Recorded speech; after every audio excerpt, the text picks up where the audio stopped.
আর একটা সবচেয়ে বড় অস্ত্র শিখিয়ে দিচ্ছি, এটা আমি কাউকে শিখাইনি আজ পর্যন্ত, আজকেই প্রথম। এবং আমি আমার জীবনে দেখেছি এই ওসিলা করে যা চেয়েছি পাইনি এমন কোনোদিনও যায় নাই। আলহামদুলিল্লাহ, আমি সম্পূর্ণ আল্লাহ পাকের কৃতজ্ঞতা এবং শুকরিয়া আদায় করছি। এইটা ওসিলা করে আমি যা চেয়েছি আমি সারা জীবনে তাই পেয়েছি।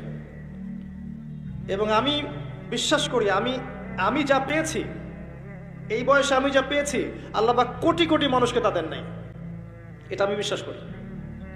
এই বয়সে আমি যা পেয়েছি আল্লাহ পাক আমাকে যা দিয়েছেন, যত দিয়েছেন, কোটি কোটি মানুষকে আল্লাহ পাক তা দেন নাই, আমি এমনটাই মনে করি। আমি কি শিখাই দেব সেটা? আপনি আল্লাহ পাকের তাওহীদের ওসিলা দিয়ে দোয়া করেন।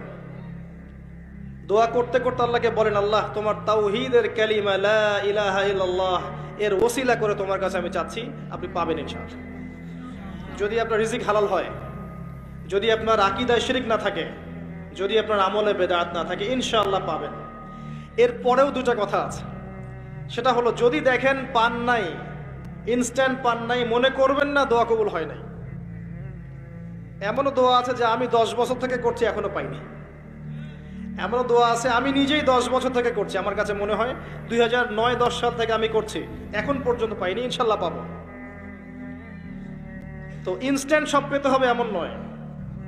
যদি দেখেন পান নাই, তার মানে 3টা বিষয় ঘটেছে। একটা, বান্দা দোয়া করেছে, সাথে সাথে কবুল করা হয়নি, আপনাকে এটা উপযুক্ত সময় দেয়া হবে ইনশাআল্লাহ।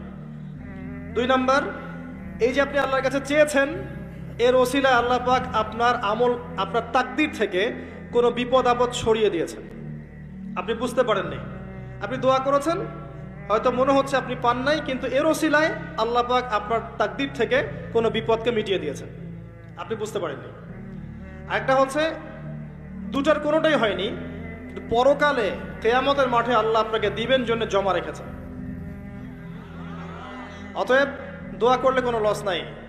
বেশি বেশি দোয়া করবেন, সেজদায় বেশি বেশি দোয়া করবেন, ফরজ সালাতের আগে পরে করবেন, নর্মালি হাত তুলে দোয়া করবেন, নফল নামাজ পড়ে করবেন, দান সাদাকা করে করবেন, কোরআন তেলাওয়াত করে করবেন, দোয়া বাড়িয়ে দেন। আত্মশুদ্ধির কথা আমরা যে বলি না, কয়েকটা বিষয় জড়িত। বেশি বেশি কোরআন তেলাওয়াত করলে আত্মশুদ্ধি হয়, বেশি বেশি জিকির করলে আত্মশুদ্ধি হয়, আল্লাহওয়ালা মানুষের সহবতে গিয়ে পড়ে থাকলে আত্মশুদ্ধি হয়, বেশি বেশি দোয়া করলে আত্মশুদ্ধি হয়, বেশি বেশি পরকালে কথা ফিকির করলে আত্মশুদ্ধি হয়। এগুলোর খুব বেশি প্রয়োজন। আত্মশুদ্ধি না থাকলে আমরা আগামীতে পথ চলতে পারবো না। একটা বাতি থেকেই বাতি জ্বলবে, বাতি থেকেই বাতি জ্বলবে ইনশাআল্লাহ। আপনি নিজেকে ছোট মনে করেন না, তুচ্ছ মনে করেন না, একটা বাতি থেকেই 1000টা বাতি জ্বলবে ইনশাআল্লাহ। আগে নিজে ঠিক হন, তারপরে কু আনফুসাকুম ওয়া আহলিকুম নারা, নিজে জাহান্নামের আগুন থেকে বাঁচো, পরিবারবর্গকে বাঁচাও। পরিবারকে বাঁচান ভাই। পরিবার খুব কঠিন জিনিস, কারণ পরিবার কথা শুনতে চায় না। হ্যাঁ, দেখবেন মানুষ কথা শুনবে, পরিবারের লোক কথা শোনে না, এমন হবে।